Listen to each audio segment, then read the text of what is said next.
여러분 테슬라 오너라면 지난 한 달 동안 좀 억울하셨을 것 같아요. 옆에 있는 테슬라는 새 기능 잔뜩 쓰고 있는데 내 차는 FSD 쓴다는 이유만으로 그 기능을 못 받고 있는 상황이었거든요. 근데 이게 이제 끝날 것 같습니다. 오늘은 그 얘기 해볼게요. 처음 오신 분들 구독 버튼 한 번만 눌러주시면 이런 소식 계속 받아보실 수 있어요. 자, 일단 현재 상황부터 정리해 드릴게요. 테슬라 차량에는 크게 두 개의 소프트웨어 트랙이 존재해요. 하나는 일반 사용자들이 타는 메인스트림 브랜치, 그리고 또 하나는 FSD, 즉 풀 셀프 드라이빙을 사용하는 사람들이 타는 FSD 브랜치예요. 평소엔 이 두 트랙이 크게 차이 나지 않는데 올해는 좀 달랐어요. 2026년 스프링 업데이트가 워낙 내용이 많았거든요. 테슬라가 보통 연말에 대규모 업데이트를 한번 빵 터뜨리는 걸로 유명한데 이번 스프링 업데이트는 그 연말 업데이트에 버금갈 정도로 볼륨이 컸어요. 그 스프링 업데이트가 펌웨어 버전 2026.14 버전로 지난달부터 롤아웃 되기 시작했는데 문제는 이게 메인스트림 브랜치에만 먼저 배포됐다는 거예요. FSD 브랜치 사용자들은 한 달 내내 구경만 해야 했죠. 자율주행 최신 버전 쓴다고 선택한 건데 정작 새 UI 기능은 못 받는 상황, 좀 아이러니하죠. 그런데 드디어 이게 해결될 것 같습니다. X 옛날 이름으로는 트위터에서 어떤 사용자가 테슬라 AI 개발팀 멤버인 캘리너 브라운에게 직접 물어봤어요. FSD 스프링 업데이트랑 언제 합쳐지냐고요.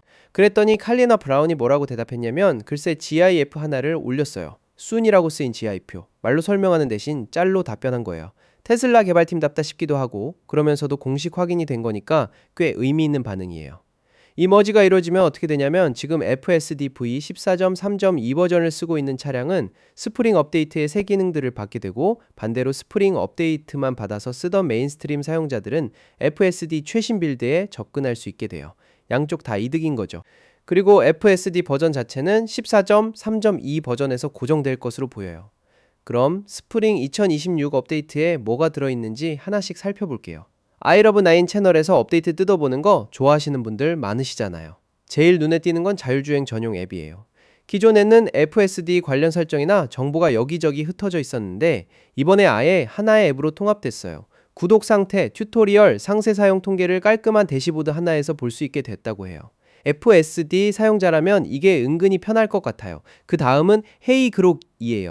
SAI의 차량용 어시스턴트 크로크에 핸즈프리 웨이크 워드가 붙었어요.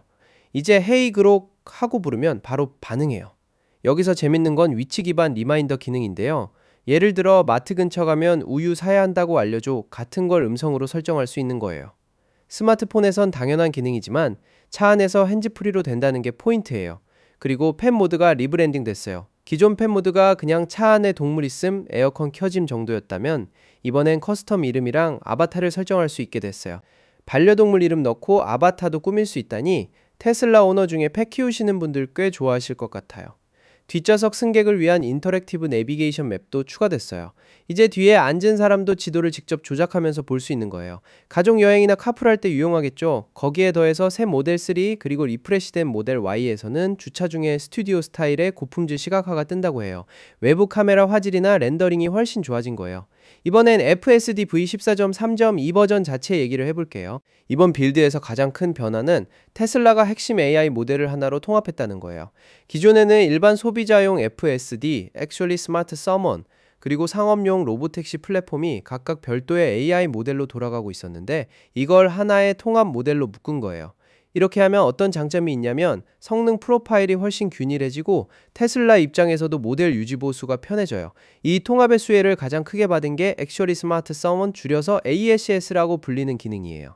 주차장에서 차를 원격으로 불러오는 기능인데 이번 업데이트로 속도가 눈에 띄게 빨라지고 실용성이 크게 올라갔다고 해요. 예전엔 너무 느리고 조심조심 움직여서 그냥 내가 걸어가는 게 낫겠다 싶었던 분들도 있으셨을 텐데 이번엔 달라졌다고 하네요. 안전 관련 업데이트도 중요한 게 두 가지 들어왔어요. 첫 번째는 FSD 주행 중에 운전자가 주의 경고를 계속 무시하면 어떻게 되느냐의 문제예요. 기존에는 그냥 차가 멈춰버렸는데 이제는 차가 스스로 갓길로 빠져서 주차를 한대요. 차선 한복판에서 멈추는 게 얼마나 위험한지 생각해보면 이게 훨씬 현실적인 대응이에요. 두 번째는 개입 피드백이 의무화됐어요. FSD 주행 중에 운전자가 직접 핸들을 잡으면 화면에 왜 개입했나요? 를 묻는 디스인게이지먼트 메뉴가 뜨는데 이걸 이제 반드시 답해야만 사라져요. 예전엔 그냥 무시하고 넘길 수 있었는데 이번엔 이유를 선택할 때까지 화면에 남아있는 거예요.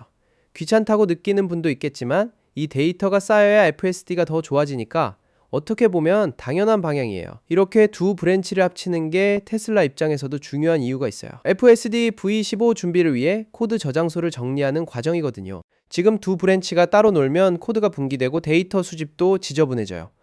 대부분의 차량을 하나의 소프트웨어 버전으로 통일시켜야 엔지니어링 팀이 깨끗한 데이터를 얻을 수 있고 그게 V15 개발에도 도움이 되는 거예요. 참고로 하드웨어 3, 즉 인텔 아톰 인포테인먼트 유닛이 들어간 구형 테슬라 차량들도 스프링 업데이트에 많은 기능을 받긴 해요. 다만 자율주행 쪽은 이번 여름 이후에 따로 배포될 FSD V14 라이트를 기다려야 한다고 해요. 하드웨어, 포차량과 완전히 같은 경험은 못하지만 그렇다고 완전히 소외되는 것도 아닌 거죠. 그리고 FSD V15에 대한 얘기도 살짝 나왔는데요. 하드웨어 포차량 대상으로 올해 후반에 출시 예정이고 100억 파라미터짜리 신경망 모델이 들어갈 거라고 해요. 지금 V14가 쓰는 것보다 파라미터가 10배 늘어나는 거예요. 이게 풀리면 로보택시 네트워크의 상업적 확장도 더 본격화될 거라고 하고요. 결론적으로 지금 테슬라는 FSD 브랜치와 메인스트림 브랜치의 합체를 수일 내로 진행하려 하고 있고 양쪽 사용자 모두 업데이트 알림을 수시로 확인해 보시는 게 좋을 것 같아요.